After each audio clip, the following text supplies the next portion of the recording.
আপনি কি সুখ শান্তির পাড়ে যেতে চাইছেন? এখন প্রত্যেক মানুষই দেখবেন সে সুখ চায় আবার শান্তি চায়, কিন্তু আমরা যতক্ষণ এই সুখ শান্তির মধ্যে রয়েছি ততক্ষণ কিন্তু আমাদের অন্বেষণ সম্পূর্ণ হচ্ছে না। নমস্কার সবাইকে। আজকের এই ভিডিওতে আমরা আলোচনা করব যে কিভাবে মানুষ এই সুখ শান্তির পাড়ে যেতে পারে এবং এই সুখ শান্তির পাড়ে যাওয়ার জন্য তাকে যে অন্বেষণটি করতে হবে এবং তাকে কি অন্বেষণ করতে হবে এবং কি প্রশ্নটা তার মনে আসতে পারে, এই নিয়ে আজকের আলোচনা করব এই ভিডিওতে।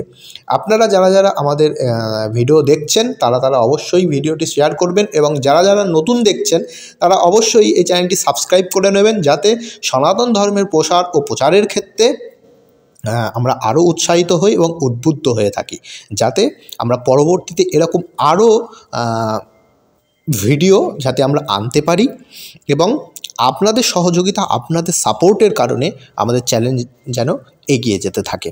তো আসুন আমরা এই ভিডিওটি শুরু করি। তো মানুষ চায় সুখ, মানুষ চায় শান্তি। এই সুখ ও শান্তির লালসায় মানুষ সৃষ্টির সময় থেকেই নানা প্রকার অন্বেষণ আরম্ভ করেছে। আমরা জানি এই অন্বেষণ চলছে এবং বিশ্বব্রহ্মাণ্ড যতদিন থাকবে এই অন্বেষণ কিন্তু চলতে থাকবে। শুধু মানুষের কথা বলবো কেন, জীব মাত্রই সুখ চায়। বৃক্ষ এবং লতার দিকে যাও, সেখানেও সুখ দুঃখের ভাব দেখতে পাবে, তারাও সুখ চাচ্ছে।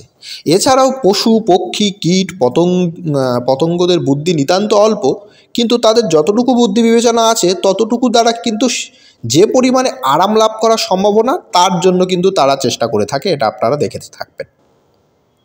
তো সাধনা দ্বারা বন্ধন হতে মুক্তি লাভ করে শান্তি সুখ পাওয়ার অধিকার কেবল যে মানুষের আছে এটা কিন্তু ভুল কথা। পশু পক্ষীদেরও মধ্যে কিন্তু এটা রয়েছে।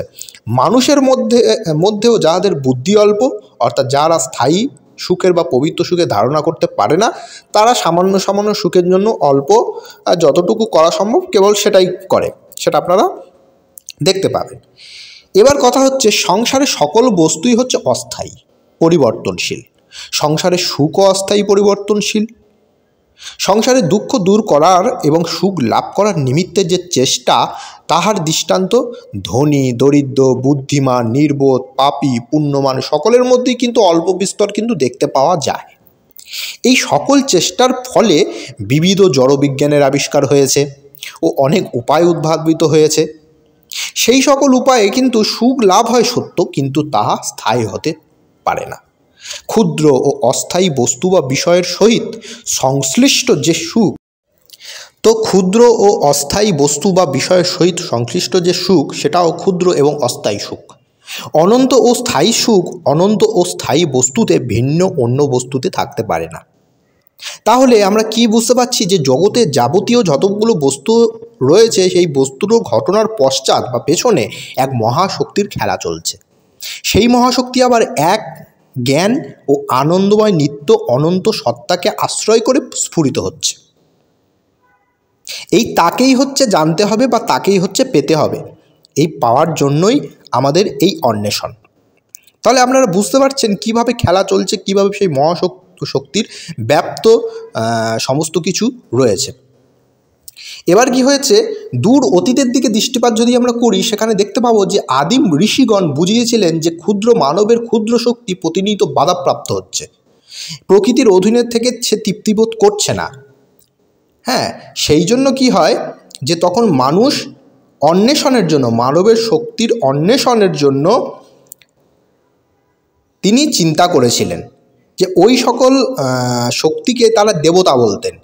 তাই তাহারা বিপদ নিবারণ ও শত্রু নাশের জন্য এবং অভীষ্ট সুখ ও স্বচ্ছন্দতা লাভের নিমিত্ত দেবতাদিগের নিকট নিজের প্রার্থনা জানিয়ে নানাভাবে স্তব করতেন ও তাদের উদ্দেশ্যে হোম করত। তো এই স্তরে চলে এলো। এইরূপে বহুকাল অতীত হইলে ওই প্রণালীর উপাসনায় তাহাদের মন তত তৃপ্তি লাভ করতে পারল না। তাহারা দেখলেন সাময়িক বিপদ নাশ হয়, সাময়িক দুঃখ দূর হয়, কিন্তু আবার বিপদ আসে, আবার দুঃখ আসে। কিসে দুঃখ বিপদের আন্তর্তিক নাশ হয়, কিসে মানব জন্ম মৃত্যুর হাত থেকে নিষ্কৃতি লাভ করতে পারে, কিসে পরম শান্তি লাভ হয়, তাহারাই এই উপায় জানার জন্য ব্যাকুল হয়ে উঠলেন। তো এইভাবে যখন ব্যাকুল হয়ে উঠলেন তখন তাদের মনে কি প্রশ্ন এলো দেখুন, এই বিচিত্রময় জগৎ কোথা হইতে আসিল, কোথা বা যাইবে, মানুষ কোথা হইতে আসিয়াছে, কি জন্য আসিয়াছে, কেনই বা নানাবিধ ভাগ্য পরিবর্তনের মধ্য দিয়া চলে এসেছে, অবশেষেই বা সে কোথায় যাইবে। এই প্রকারের বিবিধ প্রশ্ন তাদের মন অধিকার করিয়া বসল। সেই ব্রহ্মই কি পরিদৃশ্যমান জগতের কারণ? আমরা কোথা হইতে আসিয়াছি, কোন হেতুবশত জীবন ধারণ করতে পারিতেছি, আমাদের আশ্রয় বা স্থান কি? অর্থাৎ এই যে প্রশ্নটি আমরা দেখতে পাচ্ছি, এই প্রশ্নের দ্বারাই আমরা আমাদের জীবনকে অন্বেষণ করার একটি মার্গ খুঁজে পাচ্ছি। এর প্রমাণ আমরা যদি পাই, তো এই প্রমাণ বলতে গেলে শ্বেতাসূত্তর উপনিষদ বা শ্রুতিতে প্রথম অধ্যায়ের প্রথম মন্ত্রে এটি রয়েছে, কিং কারণক ব্রহ্মকূতস্ম জাতা জীবাম কেন কাচ সংপ্রতিষ্ঠা অধিষ্ঠিতা কেন সুখেত তরেষু বট্টামহে ব্রহ্মবিদ ব্যবস্থাম। অর্থাৎ সেই ঋষিরা, সেই মানুষগুলো নিজেদের মধ্যে এই প্রশ্নকে যখন আনলেন, তখনই তারা আসলে এই আলোচনা থেকে এইটুকুই বোঝা যায় যে আমরা যদি এই প্রশ্নটি নিজের মধ্যে করতে থাকি, এই প্রশ্নটি নিজের মধ্যে বিচার বিশ্লেষণ করতে থাকি, তাহলে কিন্তু আমরা কিছুমাত্র মার্ক পাবো বলেই ঋষিরা নির্দেশ করছেন কিংবা সংকেত দিচ্ছেন। আজকে ভিডিওটি ভালো লেগে থাকলে আমাদের পাশে থাকবেন এবং আমাদের চ্যানেলটি সাবস্ক্রাইব করবেন এবং শেয়ার করতে থাকবেন সনাতন ধর্মের প্রচারের জন্য।